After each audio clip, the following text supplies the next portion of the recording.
Hello, this is Adrita. আশা করছি সবাই তোমরা ভালো আছো। আমিও খুব ভালো আছি। আর সরস্বতী পুজো ছিল, তো আমি এরকম সেজেছিলাম। আর ঝগড়া তো মাস্ট থাকে সরস্বতী পুজোতে।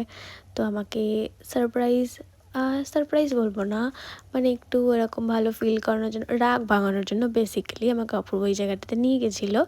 আমি জানতাম না, মেবি তোমরা অনেকে জানো যে এখানে এরকম ভালো করে সরস্বতী পুজো হয় বড় করে, বাট আমি জানতাম না। আমার কাছে ব্যাপারটা অনেক নতুন ছিল। আর আমার ঠাকুর দেখতে তো খুবই ভালো লাগে।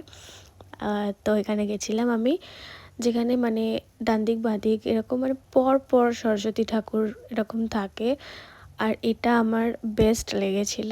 এই ঠাকুরটা খুবই সুন্দর করেছে, এত ভালো প্যান্ডেল, কিন্তু একটু ফাঁকা ফাঁকা। কারণ কি, আমার মনে হয় অনেকেই জানে না যে এখানে এরকম ভালোভাবে সরস্বতী পুজো হয়। তোমরাও যদি আমার মতন অনেক ঘুরতে ভালোবাসো, আমি লোকেশনটা ক্যাপশনে দিয়ে দেবো। আমি একটু ব্রিফও করছি, কিন্তু আমি বলবো যেহেতু অনেকে জানে না, তো লোকেশন মেবি তোমরা গুগলে পাবে না।